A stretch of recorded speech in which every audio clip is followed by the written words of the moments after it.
Hi Libra, welcome to Higher Source Tarot for your weekly tarot check. This is for the week of June 13th through June 20th for all Libra, Sun, Moon, Rising, and Venus. If you're new to the channel, welcome to you. I'm glad you're here.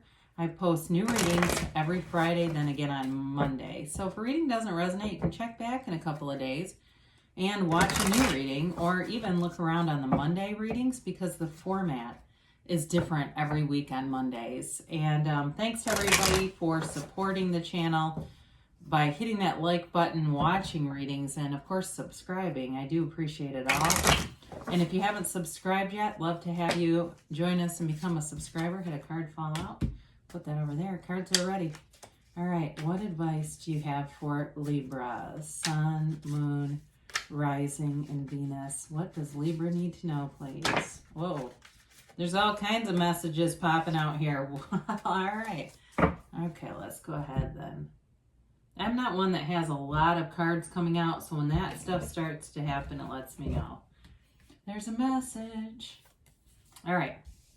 You've got the Queen of Wands, the High Priestess, the Moon, the Two of Cups, the Empress, the Nine of Wands, the Chariot. Wow, this is powerful. And the Tower.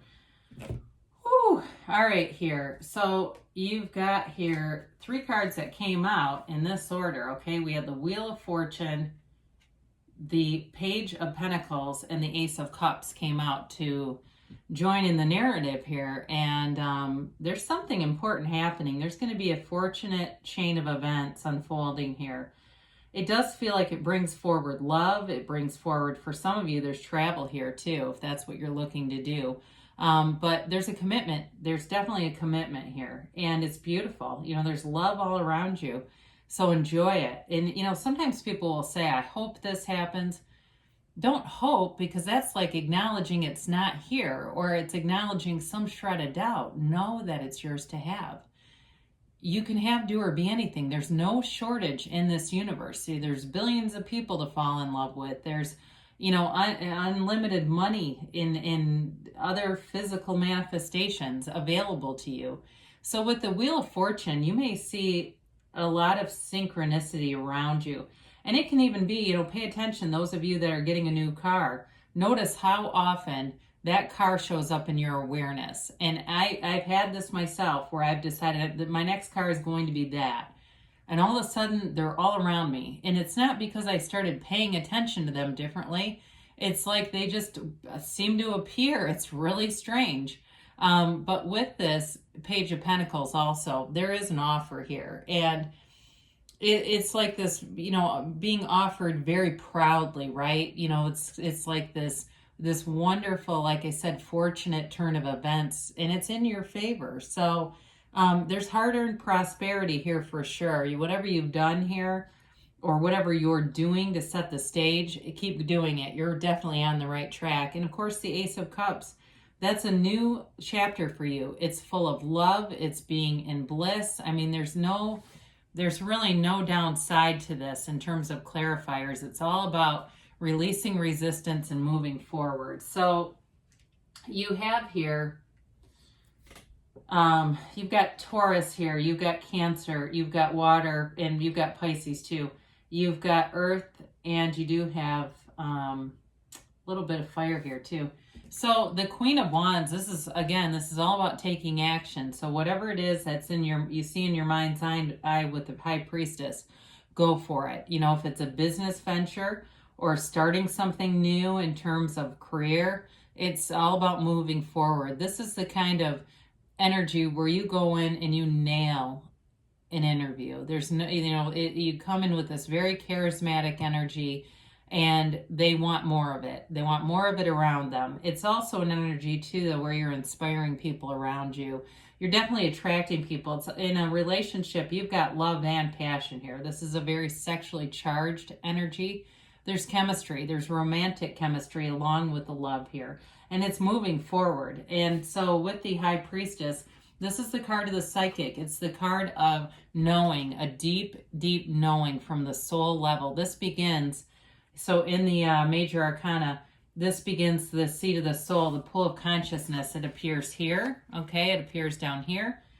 And it appears here in the Empress. You see the stream that runs through, that all starts here. It all begins with you, okay? Everything that's unfolding, you are the cause. Everything around you is the effect. You're not a product of your environment. The environment is a product of you. And so with this, it's, you know, she holds the book of Torah in her lap, the laws of the universe. You command a presence, and it begins with your subconscious, influencing your subconscious mind. And so sometimes people will say, well, how do I know what's in there? Well, look around you. Look at what's manifesting, and that will indicate what your subconscious believes. Now, the good news is you can change that by meditating and by giving yourself new messages, new programs. And there's lots of great stuff out there from Greg Braden and Bruce Lipton, Joe Dispenza, many teachers who work on how to reprogram, especially Joe Dispenza, your subconscious mind. So with the High Priestess here, in terms of a relationship or a job, either way, it's like you come as you are. You are very true to yourself in this energy. You don't go changing for anybody. And it's not a bad thing. It's really more of a sign of, I guess, nobility in a way, like being, accepting who you are and knowing that it's, I was going to say good enough, but I don't want to sound negative on that. It's, you know, you're an asset. And so with the moon here, the High Priestess and the moon, you're going to have information revealed. There's wisdom in these cards. The gray pillars indicate wisdom, and you have it in the High Priestess too. So with the moon, it's a new phase, and it's like you putting your best foot forward. All the things you've learned and gathered along the way, they come out here. So in a relationship too, your best self comes forward. So if you're already in something, you've definitely got a new phase starting. Even in an old relationship, it kind of breathes in new air, new life into the relationship. And so with the moon, it's an emotional time, but I feel like there's sort of an exhilaration. That's the word that comes in. There's this exhilarating energy around you. So the Two of Cups is a match. It's a match in work and career, but also, of course, in love. And it's a deep kind of love. It's someone who really gets you. You know, like I said, you don't have to try to change or do things to impress this person. Especially too with that Page of Pentacles, there's an adoration here. There's an admiring kind of quality, and seeing too even some of what may be your foibles or theirs are, you know, kind of funny. There's not a that undercurrent of criticism and resistance. It's really a definitely in-flow kind of relationship. So with the Empress here, you've got the female creator of the material world, right? The mother of the tarot. There's just a very loving vibe to this whole reading. And this also could represent someone in your life who is either your mother, your earthly mother, or someone who is a mother figure coming through. And I don't always get that with this card, but I do today.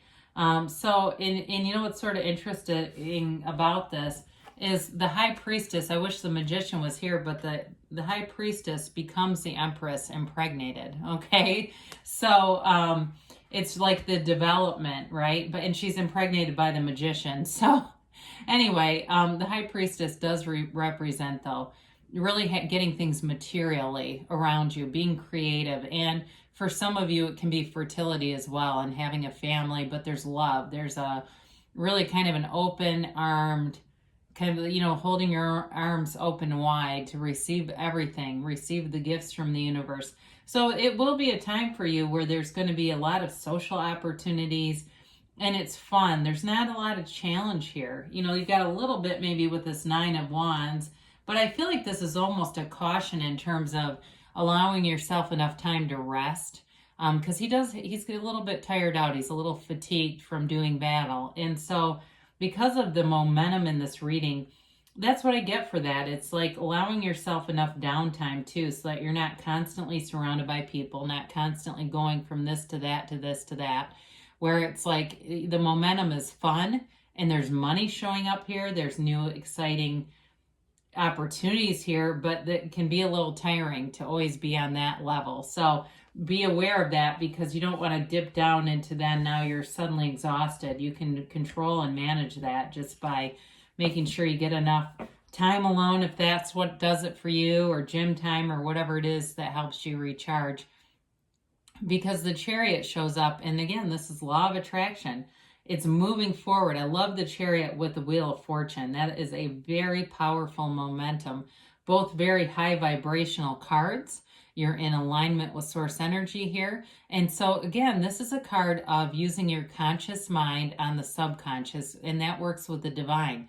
He pulls these sphinxes with just his mind. They're not even attached. They pull the Chariot as he commands.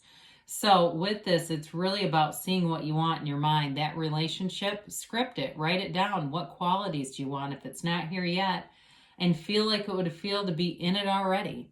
Knowing that, the text is already here. You don't have to sit and check your phone repeatedly wondering where they are. They're already here. So it's that ease that you feel. In a job too, it's that easiness where you really feel security and even enthusiasm if you got a little burned out with work.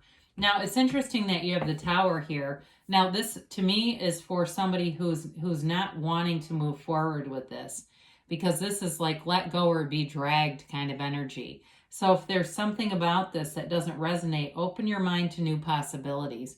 The Tower shows up, and that lightning bolt knocks the crown of the ego off to allow you to become more. It's always about replacing something that was unstable with something better. So if you did have a loss and you're kind of in limbo right now, wondering what's next for you, this is here to indicate and acknowledge that for you, that source spirit acknowledges some kind of what feels like a loss, but it's really not, because this is all about gains. And so the reading in its entirety really is about gains. It's a beautiful reading.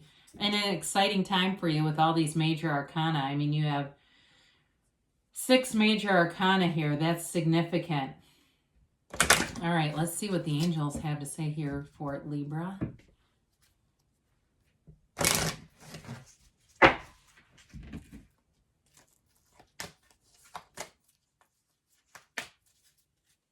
And yes, no, maybe. All right, you have here, if you believe. So ask, believe, receive. Like I said, it's not about hope manifesting. It's all about knowing. Listen to your intuition, especially with the High Priestess here. It's important for you to allow yourself to be guided. Try things that, you have an idea that just won't go away. Go with it. Look for a sign. So all those synchronicities, I think I'd mentioned that early on in the reading. They say in the near future. So things are definitely coming to fruition. And you've got a yes, and it's that emphatic yes that you create your own reality. So there's nothing off limits for you with this. And so look around and allow those signs to guide you using your own intuition. Those are bridges of incidents. They're not coincidence. So good things are coming for you, Libra. I love you, and I'll be back again soon.